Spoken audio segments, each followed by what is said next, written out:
오늘은 은혜가 있을지어다. 은혜가 있을지어다라는 제목으로 우리 하나님 말씀 함께 나누도록 하겠습니다.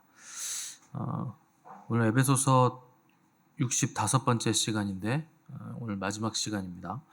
8월 26일부터 시작해서 오늘까지 왔는데 많은 목사님들이 새벽 시간에는 일어난 지 얼마 안 되기 때문에 성도들이 머리가 안 돌아간대요. 그래가지고 설교가 쉬워야 된다. 그래서 쉽게 설교를 해야 된다고 하는데 저는 전혀 다른 생각을 가지고 있습니다. 새벽이니까 오히려 더 어려운 걸 해야 된다. 왜냐하면 머리가 맑잖아요. 새벽 시간이. 물론 잠을 많이 못 자면 멍해가지고 머리가 안 돌아가고 또 전날 피곤했으면 또 여기 와서 주무시는 분들도 계시지만 그 말씀은 영으로 받는 거기 때문에 그냥 영의 말씀을 들으시면 됩니다. 사도 바울이 에베소서를 통해서 성도들에게 말하고자 하는 바는 우리가 누구인가를 알라는 겁니다. 우리가 누구이고 또 어떤 부르심을 받았고 그 부르심에 합당한 어떤 삶을 살아야 되는가 하는 걸 잊지 말라는 거죠. 그러니까 부르심은 우리가 독수리로 부르심을 받았고 독수리로 태어났는데 닭처럼 땅에서 놀지 말라는 거예요. 그 날갯짓을 해서 독수리의 날갯짐으로 창공으로 날아올라라. 하늘 높이 높은 영역으로 올라가라는 거죠. 그래서 이것을 위해서 에베소서에는 바울의 이제 기도가 몇 가지 나오는 거 알 수 있죠. 우리 에베소서 1장으로 넘어가 보시면 2장 넘기셔서 에베소서 1장 17절에서 19절 보시면 바울의 기도가 나옵니다. 1장 17절에서 19절 제가 읽겠습니다. 우리 주 예수 그리스도의 하나님 영광의 아버지께서 지혜와 계시의 영을 너희에게 주사 하나님을 알게 하시고 너희 마음의 눈을 밝히사 그의 부르심의 소망이 무엇이며 성도 안에서 그 기업의 영광의 풍성함이 무엇이며 그의 힘의 위력으로 역사하심을 따라 믿는 우리에게 베푸신 능력의 지극히 크심이 어떠한 것을 너희로 알게 하시기를 구하노라. 이게 바울의 기도 제목입니다. 첫 번째 바울의 기도는 성도들에게 지혜와 계시의 영을 주십사 하는 거예요. 그러니까 다른 어떤 것보다도 중요한 것은 지혜와 계시의 영을 받는 건데 그걸 왜 받아야 되느냐? 하나님을 알아야 되기 때문에 그게 필요하다는 겁니다. 그러니까 하나님을 알기 위해서는 우리가 뭐 열심히 공부한다 그래서 아는 것도 아니고 새벽에 머리가 맑아서 아니면 뭐 낮에 머리가 픽픽 돌아가는 그 상태라고 해서 아는 게 아니고 영으로 안다는 거예요. 지혜와 계시의 영이 있어야 우리가 하나님을 알 수 있다. 그래서 지식에는 두 가지가 있습니다. 하나는 인식론적인 지식이 있죠. 인식론이라는 건 내가 공부하고 깨닫고 생각하고 인식해서 아는 지식을 인식론적인 지식이라고 그러고 다른 하나는 계시적인 지식이 있어요. 그거는 우리의 뭐 머리와 이해와 뜻과 합리성, 논리 이런 것과 상관없는 거예요. 이건 지혜와 계시의 영이 오셔서 말씀을 깨닫게 해주시고 알게 해주실 때 알게 되는 지식이죠. 그리고 그건 이제 계시적인 지식이다 이렇게 표현을 하는 겁니다. 그래서 그리스도인들도 보시면 먼저 질문이 나오고 그 질문에 대한 답을 치열하고 고민하고 실증하고 경험해서 믿는 사람들이 있죠. 그 사람들을 우리가 인식론자다 이렇게 부르는 거예요. 그래서 중간에 믿으신 분들, 성인이 되고 나서 믿으신 분들은 인식론자일 가능성이 많습니다. 내가 생각하고 깨닫고 치열하게 고민하다가 믿게 되는 경우가 있습니다. 근데 이제 어려서부터 믿으신 분들 혹은 모태신앙이신 분들 이런 분들은 계시론자들이에요. 그냥 먼저 믿은 거예요. 이게 뭔지도 모르고 그냥 믿고 나중에 이제 질문이 나오는 케이스가 이제 계시론자의 특징이죠. 그럼 경험이 우선인가 계시가 우선인가? 성경은 당연히 계시가 우선이라고 말하는 거예요. 그래서 계시가 인간의 인식보다 훨씬 더 크다 하는 것이 성경이 얘기하는 바죠. 그래서 사도 바울도 너에게 필요한 건 경험이나 인식이나 합리나 논리가 아니라 지혜와 계시의 영이다. 그래서 하나님의 계시를 받아야 알 수 있는 영역이다 하는 거죠. 보통 사춘기에 접어들면 생전 안 하던 질문을 합니다. 이제 인식론자가 된 거예요. 사춘기에 접어드니까 이제 자아에 대한 성찰이 생기고, 나는 누구인가? 인간은 무엇인가? 어디로부터 와서 어디로 가는가? 그런 이제 쓸데없는 생각들을 하게 되는 게 사춘기죠. 그래서 부모님한테 물어봅니다. 엄마, 나는 왜 살아요? 이런 거 물어보는 거예요. 갑자기 이제 계시론자에서 인식론자가 된 거죠. 그러니까 나는 왜 공부를 해야 돼요? 사람은 왜 태어나서 어디로 와서 어디로 가는 거예요? 다분히 인식론적인 질문을 갑자기 합니다. 사춘기 되면. 그럼 이제 계시론자인 엄마는 그 질문에 대해서 딱 한마디 합니다. 지랄하네. 왜 그런 대답을 하느냐? 계시론자에서 그런 거예요. 쓸데없는 얘기 하지 말고 들어가 공부하든지 시간 남으면 잠이나 자라. 그런 얘기를 하는 거예요. 그러니까 인식론적인 질문에 굉장히 계시론적인 답을 하는 거죠. 그러니까 길을 걸어본 사람은 길을 걸어보지도 않고 이게 어떠네 저게 어떠네, 길이 왜 여기 나 있네, 길의 상태는 왜 있다고네, 이걸 꼭 가야 되는 거냐 안 가야 되는 거냐, 이런 질문들은 다 쓸데없는 사변이라는 거예요. 그러니까 지랄한다는 답이 나오는 겁니다. 걸어보고 나면 지금 내가 걸어왔던 길이 훈련이 아닌 길이 없었고, 하나님의 섭리 아닌 길이 없었고, 하나님이 동행하시지 않은 순간이 없었다 하는 걸 나중에 알게 됩니다. 걸어보고 나면 알게 되는 거예요. 근데 훈련 과정에 중간에 시작하거나 이제 막 접어든 사람들은 이걸 왜 걸어야 되나? 왜 이런 시간들이 나에게 필요한가? 이걸 꼭 해야 되나? 지금 해야 되나? 뭐 이런 질문들이 계속 나오는 겁니다. 설명해 준다고 아는 것도 아니고 안다고 해서 되는 것도 아니에요. 그러니까 심오한 질문에 지랄하네라는 대답으로 엄마는 대답을 끝내는 거죠. 말해도 모른다는 뜻입니다.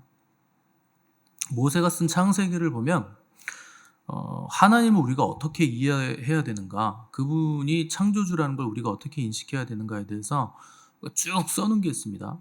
창세기부터 출애굽기 쭉 보시면 뭐 10가지 재앙을 일으키셔서 출애굽시키시고, 홍해를 가르시고, 또 만나로 먹이시고, 구름 기둥과 불 기둥으로 함께 동행하시고, 또 전쟁에 승리하게 하시고, 또 구원받은 백성으로서 어떻게 살아야 되는지 율법을 주시고, 또 우리와 그 율법으로 언약을 맺으셔서 우리의 신랑 되시고 우리는 그분의 신부된 교회로 부름을 받았다.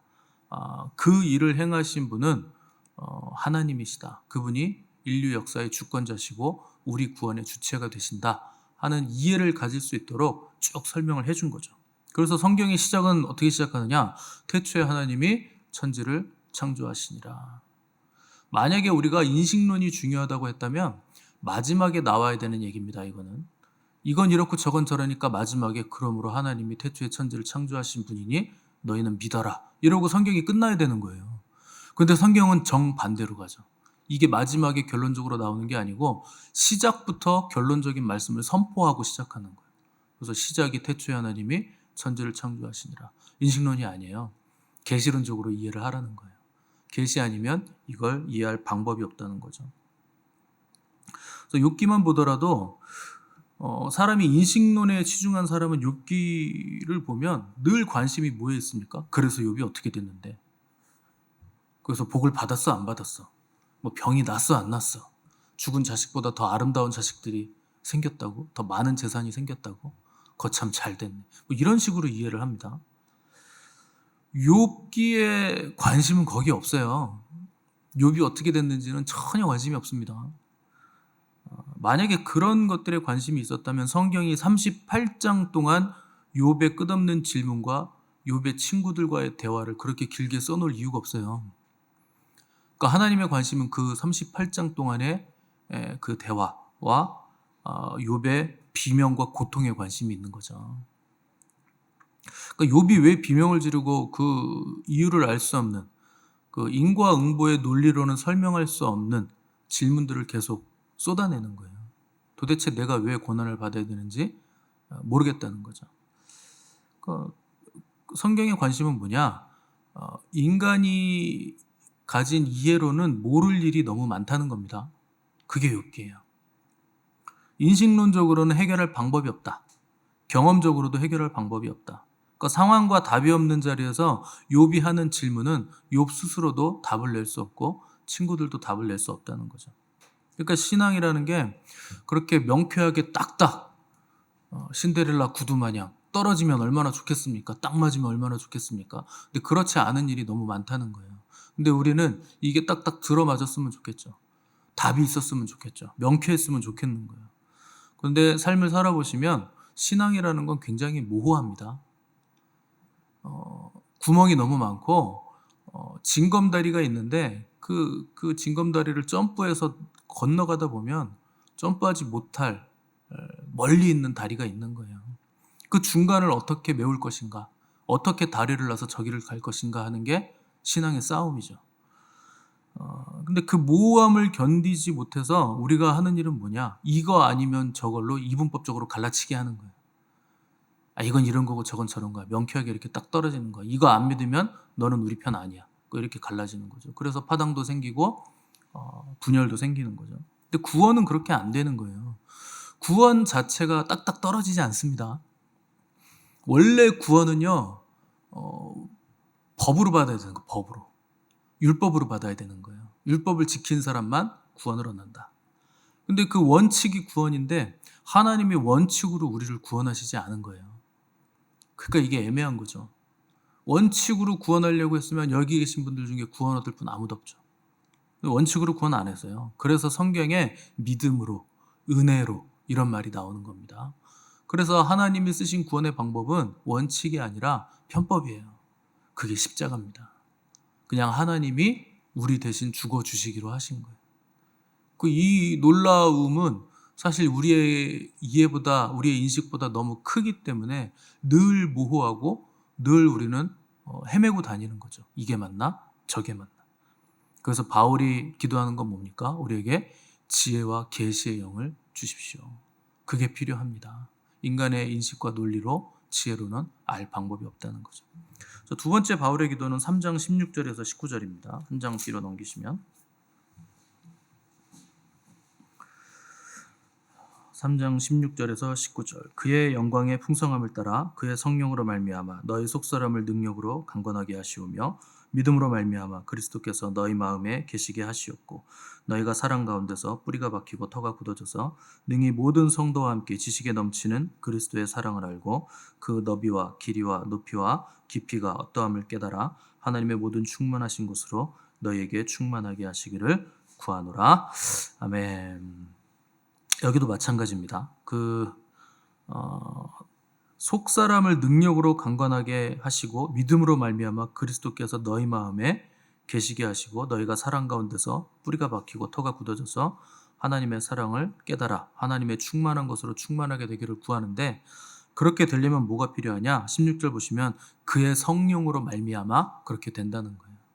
그러니까 이 모든 풍성함과 부요함과 영광들은 우리의 힘으로 되는 게 아니고 성령님이 우리 안에 오실 때 그렇게 된다는 겁니다. 그러니까 지혜와 계시의 영이나 성령이 오시는 거나 똑같은 겁니다. 지혜와 계시의 영이 성령님이세요. 그러니까 성령님이 오셔야 이 모든 것들이 된다는 거죠. 그래서 성령님은 지혜와 계시의 영이시고 지혜와 총명의 영이라 이렇게 말씀하고 있죠. 그래서 속에 그 성령님이 와 계신 분들은 성령의 사람이고 주님이 임재하시는 사람입니다. 그 빛의 사람인 거예요. 그 빛이 없으면 사람은 그 본래 태생적인 그 한계성으로 되돌아갑니다. 그게 뭐냐? 혼돈과 공허와 흑암과 깊음, 창조의 역사가 일어나지 않은 상태, 창조의 능력이 역사하지 않은 상태가 되는 거죠. 그래서 주님도 너희 속에 있는 빛이 어둡지 아니한가 늘 살펴라 이렇게 말씀하시는 거예요. 빛이 어두워지는 이유는 겉이 강화되면 빛이 어두워집니다. 겉사람이 강화되면 빛이 어두워지고 속사람이 강화되면 빛이 밝아져요. 그래서 17절에서 믿음으로 말미암아 그리스도께서 너희 마음에 계시게 하시었고 이렇게 기도를 했는데 믿음이란 건 뭐냐? 주님이 내 안에 계심을 믿는 거예요. 이게 믿음의 시작입니다. 그분이 내 안에 들어와 계신다. 성령님을 통해서 우리 안에 주님이 들어와 계신다 하는 걸 믿는 거, 이게 믿음입니다. 그래서 믿음의 주요 온전케 하시는 분도 우리 주님이세요. 그래서 그 주님이 내 안에 계심을 믿는 거, 그게 믿음이죠. 그러니까 주님이 내 안에 계심을 믿고 내 안에 계신 주님을 꽉 붙들고 높이는 사람들은 천사들이 와서 수종을 듭니다. 우리 주님이 기도하실 때는요, 항상 천사들이 와서 수종을 들어요. 그러니까 내가 주님을 붙잡고 주님을 높이면 내 일을 누가 해주느냐? 천사들이 다 해주는 거예요. 그러니까 여러분 그거 믿으시기 바랍니다. 내가 열심히 뛰어다닌다고 되는 거 아니에요. 주님을 믿고 주님을 붙잡으셔야 돼요. 그러면 남들 다 장사가 안 되는데 우리 집은 장사가 잘 되는 거예요. 그 모르겠어요. 천사들이 삐끼를 하는 건지 어떻게 하는 건지 모르겠지만 다른 집은 손님이 없는데 우리 집엔 손님이 많아. 그럼 천사들이 하고 주님이 하시는 일이에요. 누가 그렇게 되느냐? 영광의 사람들만 그렇게 되는 거예요. 주님을 붙잡은 사람들은 그렇게 되는 거예요. 그러니까 내 안에 계신 주님을 높일 때 주님이 일을 하신다. 나를 보호해 주신다. 나의 일을 대신해 주시는 거예요. 사람을 높이는 건 피곤한 일입니다. 사람을 붙잡고 사람 높이고 사람 추앙하고 사람 때문에 피곤한 거예요, 결국에. 근데 주님을 높이는 일은 갈수록 기쁨이 되고 갈수록 충만이 됩니다. 그러니까 여러분의 인생이 풀리려면 주님 붙잡으셔야 되고 주님 높이셔야 돼요. 지금 잘 된다고 나중에 잘 된다는 보장이 없어요. 근데 하나님을 붙잡으면, 주님을 붙잡으면 갈수록 더 충만해져요. 갈수록 더 선명해집니다. 갈수록 더 명확해져요. 그래서 다윗은 시편에서 그 시편에 보시면 내 영혼아 어찌하여 네가 낭망하며 낙심하느냐, 내 영혼아 여호와를 송축하라, 전부 다 이런 표현들이 나오는데 원래 히브리어 원어를 보면 영혼이 아니고 내 혼이에요. 혼. 영혼이 아니고 혼에게 얘기하는 거예요. 그러니까 내 생각에게, 내 혼에게 명령을 하는 겁니다. 선포를 하는 거예요. 내 혼아, 내 생각아, 네가 어찌하여 낭망하고 낙심하고 좌절하고 있느냐, 왜 불안해하냐, 너 하나님을 바라라. 그분을 찬양해라. 그가 나타나 도우심으로 말미암아 나는 내 하나님을 여전히 찬송하리로다. 그러니까 다윗은 자기 영이 아니라 혼에게 계속 이렇게 명령을 하는 거죠. 그래서 끊임없이 여호와를 송축하라. 내 혼아 여호와를 송축하라. 내 속에 있는 것들아 그분만을 높여라. 그분을 기뻐하는 것이 나의 힘이고 그분을 높이는 것이 나의 영원한 능력이라 하는 걸 알고 선포를 하는 거죠. 또 바울은 사랑으로 또 충만하기를 원했고 또 예수 그리스도의 사랑을 알기를 원했습니다. 그래서 오직 주님의 사랑만이 그 어둠의 지식, 세상의 지식, 인간의 지식을 넘어서 우리에게 충만을 이루어주는 겁니다. 지식을 뛰어넘는 사랑인 거예요. 사랑은 떨어지지 않고 반드시 돌아옵니다. 그래서 그 드라마 대사를 제가 가끔 인용하는 거예요. 사랑은 돌아오는 거예요. 사랑은 움직이는 거예요. 이게 알고 그런 대사를 썼는지 모르겠는데 여러분 사랑은 반드시 돌아와요. 그러니까 나를 미워하는 그 사람이라도 내가 사랑하기 위해서 몸부림치고 사랑하는 것처럼 움직이잖아요. 그럼 사랑이 됩니다. 사랑이 돼서 움직이는 게 아니고 사랑하는 것처럼 움직여야 사랑이 되는 거예요. 그래서 주님도 너희가 나를 사랑하면 나의 계명을 지키리라. 그 계명을 지키면 사랑이 돼요. 여러분 주님을 사랑해서 계명 지키는 사람 별로 없어요. 계명을 지키다 보니 사랑이 된 거지. 그 똑같은 겁니다. 너희가 나를 사랑하면 나의 계명을 지킨다는 건 계명을 지키면 사랑이 된다는 것과 같은 말이에요. 왜 우리가 주님의 계명을 안 지킬까요? 주님을 사랑하지 않아서 그런 거죠. 그런데 좌절할 필요 없습니다. 주님을 사랑하고 싶으시면 계명을 지키십시오. 그래서 나를 미워하는 사람이라도 손해보게 한 사람이라도 내가 사랑으로 넘치게 그에게 대접하고 행하면 그게 나에게 돌아와요. 어느 날 그 사람이 돌이켜서 내가 부은 사랑, 내가 전해준 흘려보낸 사랑으로 나에게 다시 갚아줍니다. 그래서 이 사랑을 깨달은 자들이 하나로 연합된 공동체가 교회예요. 그러니까 교회라는 건 대단한 거죠. 이 교회를 통해서 온 마디가 머리로부터 연결되고 도움을 받아서 연합되고 결합돼서 각 지체의 분량대로 역사에서 충만을 이루게 되는 거죠. 그래서 교회의 다른 이름은 충만이니라. 만물 안에서 만물을 충만케 하시는 이의 충만. 충만이라는 건 나 혼자 될 수 있는 거 아닙니다. 교회가 충만이 되는 이유는 결정적으로 머리 대신 예수님이 충만이시기 때문이고 그 머리로부터 각 지체가 연결돼서 서로가 서로의 부족함을 채워주기 때문에 충만이라는 거예요. 그러니까 교회가 분열되면 충만이 되겠습니까? 불가능하죠.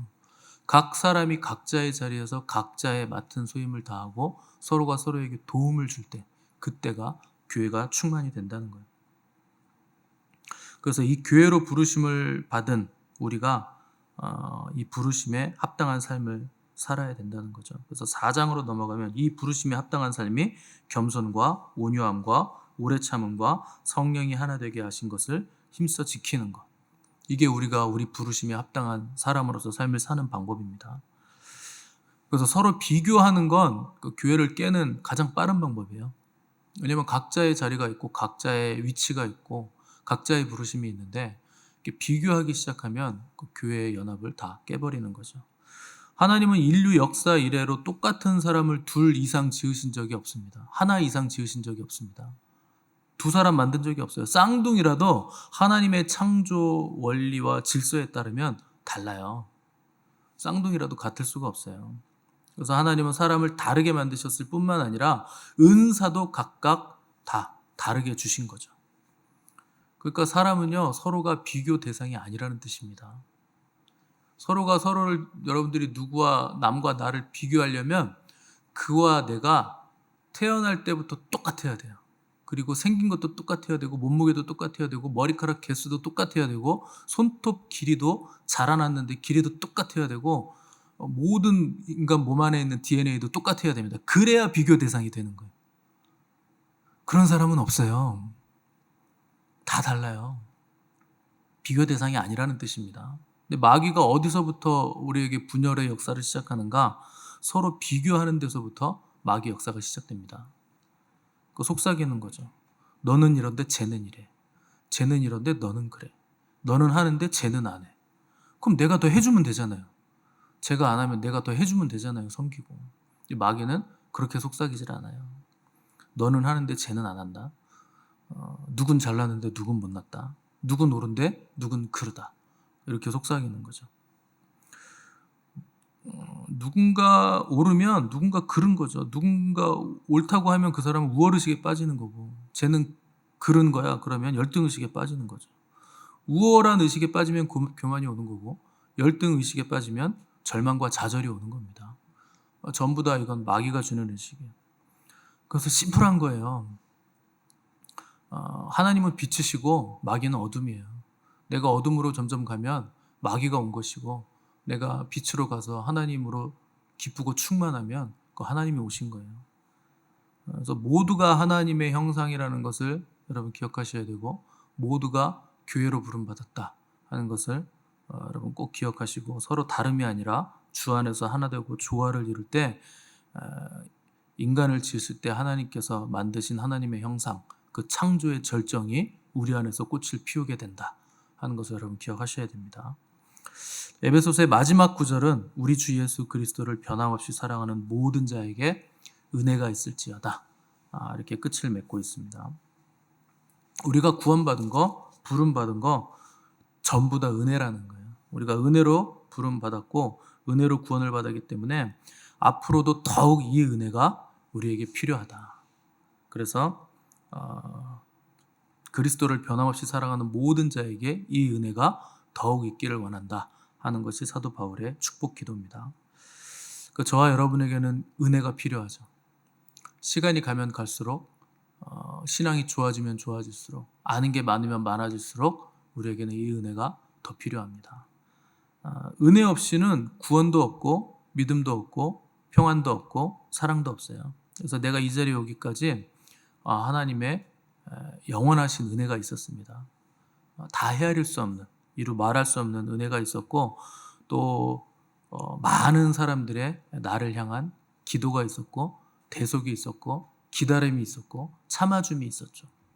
서로가 서로를 참아준다는 게 대단한 능력입니다. 이게 우리가 하나님을 닮았다는 뜻이에요. 하나님이 우리를 지금까지 참아주시고 계시고 구원해 주신 거고, 앞으로도 계속 그렇게 하실 거고, 또 내 옆에 있는 사람들도 우리를 참아줄 거예요. 기다려줄 거예요. 그 은혜가 우리에게 필요한 거죠. 때가 되면 하나님의 영광을 우리가 다 입을 것이기 때문에.